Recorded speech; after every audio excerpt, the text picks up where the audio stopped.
So I'd like to start kind of a new phase in the building where I go room by room in the house that I kind of have in my head. I don't have it down on paper, but I have one room that I'm fairly happy with, which is a living room that includes, you know, a bunch of the things that we've made together on this channel.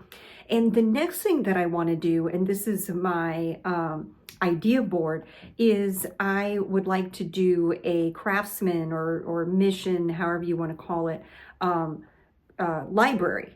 Okay, and so today is the first in the Mission Library series, and it's one of the bookcases. Here you go. Here's what you need for the bookcase. Your wood, whether it's basswood or balsa wood, there are quite a few pieces that have to be cut. So you may want to do the balsa wood and just sand really, really well and seal before painting. I chose some linen that these go behind those, I guess I'd call them styles, but the pieces that are in the little storage area, the little cabinet, behind that is fabric. And I chose linen because it's an open weave. Handful of toothpicks, your color, a few little accessories here, and whatever glue you want to use to glue your bookcase together. Here are your measurements, and these are also, I tried to remember to put these in the description of my videos as well.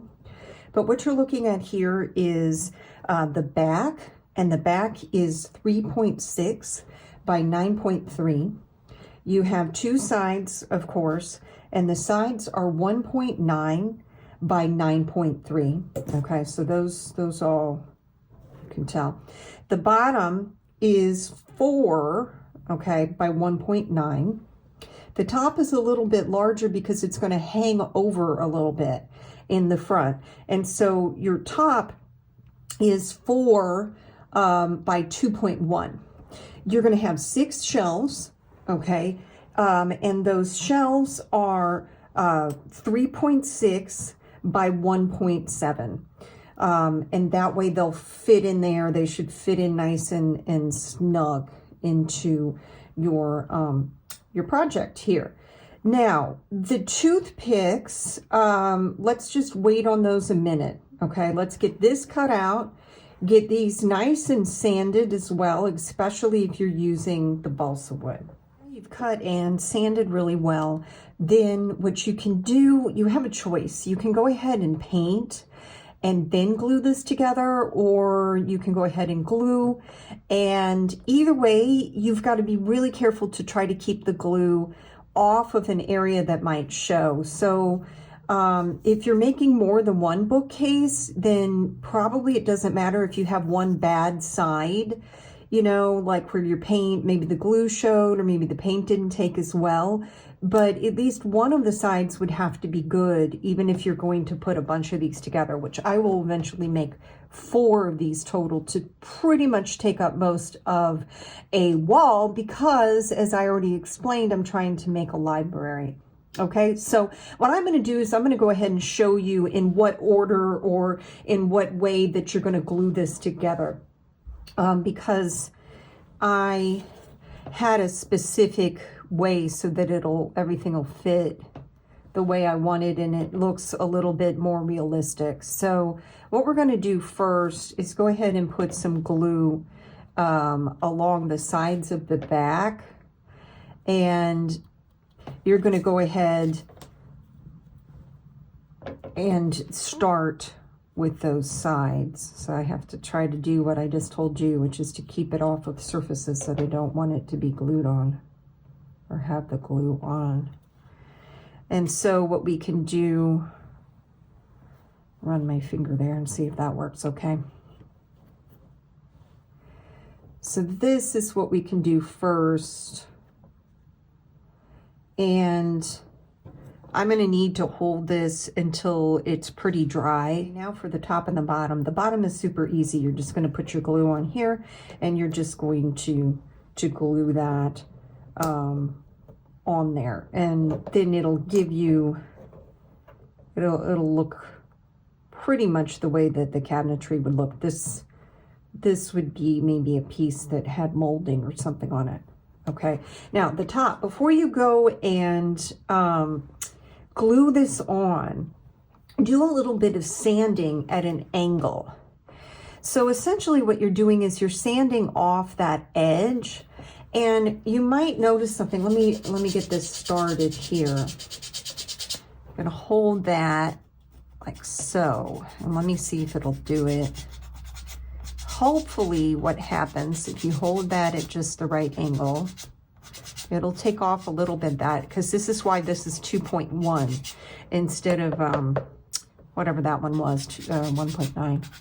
So as I go across, I want to be kind of even. What's kind of cool, at least it works some of the time, is that when you do this, you notice that, and that's going to be difficult to see, I realize that. It doesn't sand just perfectly at an angle. Instead, it kind of has some lines in it. And that's okay, because at this scale, that's kind of the best we can do for molding, really. And so it'll look, you know, like there's more than one layer of wood there.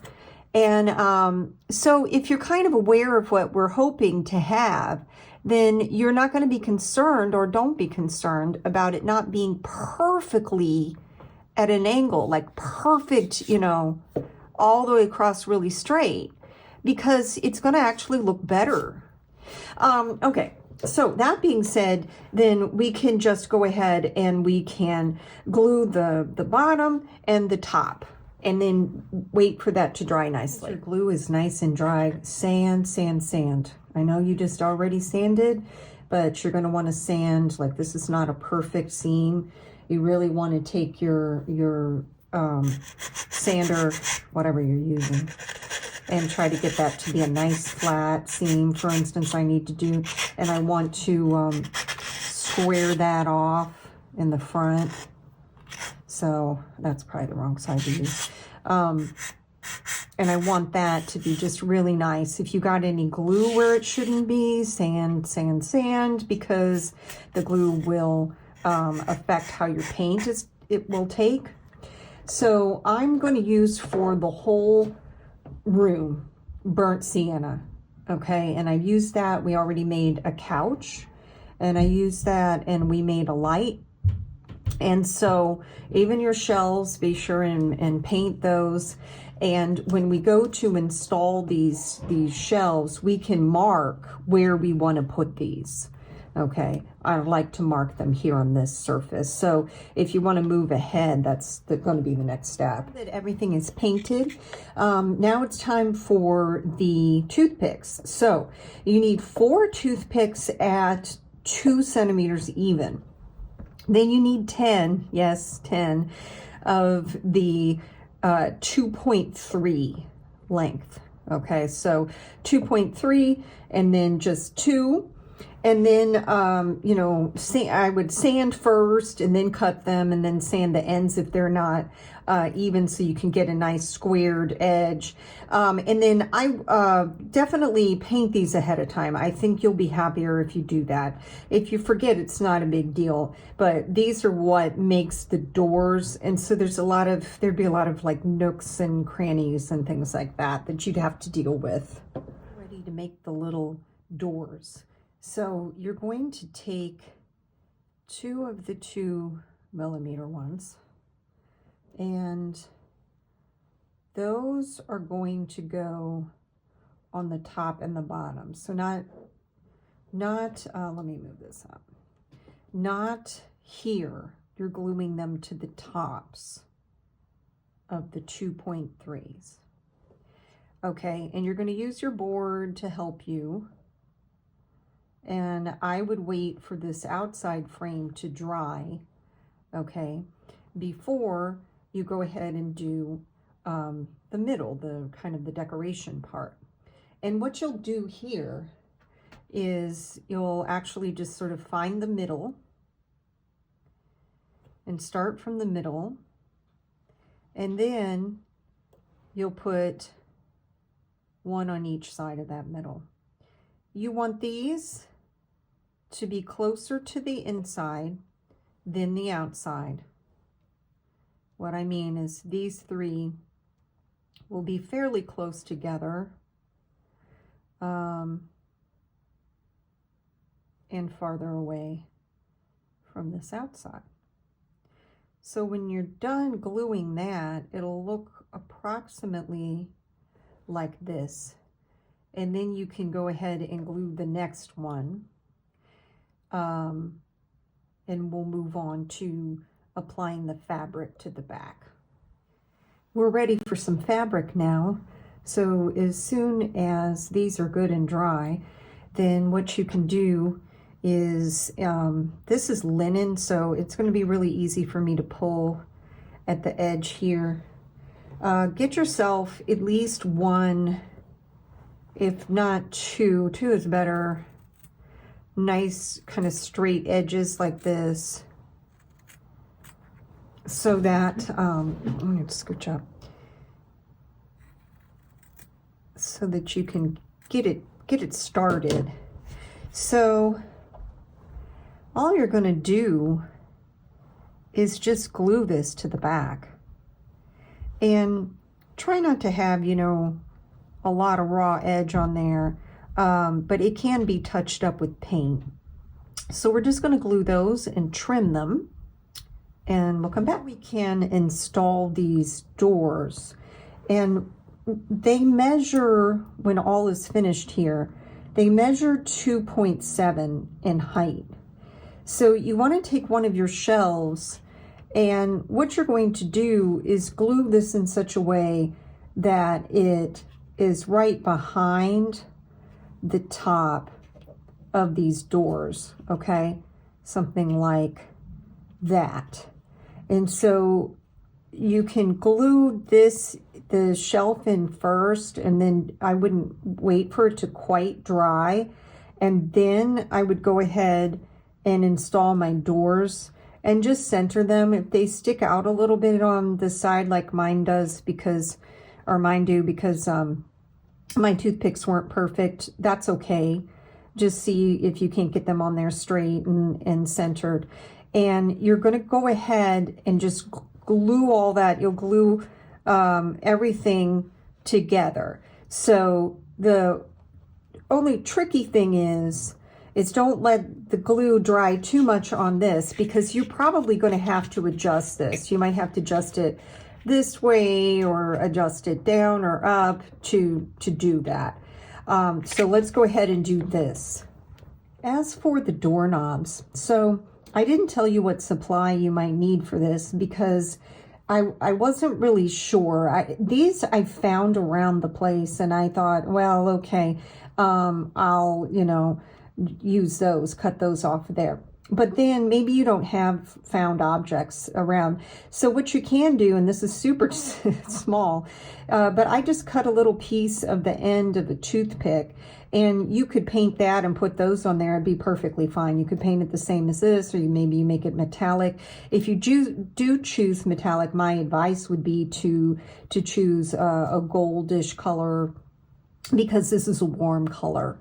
This paint is a warm color. So I'm going to go ahead and glue those on. And then what you're going to do is you're going to glue in your shelves. So your shelves, they may have to be held from the side, see, in order to get the glue to hold for you. And the way I do it is I just do it on the sides. And then that's why I really need to, once I get it just the way that I want, I really have to hold it. And the reason I do it that way is because I have a tendency to need to adjust, and then the glue is all over the back, and you can't really get in there to sand that off and repaint it. So, okay, the way that I did this is I put these about 1.2. Oh, wow, I was really close there. About 1.2 apart. And so you can fiddle with this and kind of maybe start in the middle, you know, and work your way up or down. You know, 1.2 is kind of specific, but that might work if all of your toothpicks and everything were just so. So approximately 1.2 apart. And what I did is I just used a pencil and marked it right here on the front, because that can be erased or it can be painted over very easily.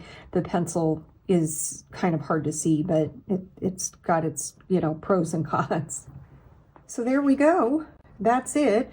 I need to do a little touching up here and there where the glue got on the surface, but that will do it. The next project will be to actually do a ladder that actually will scooch back and forth on this. And then I'll talk about books a little bit.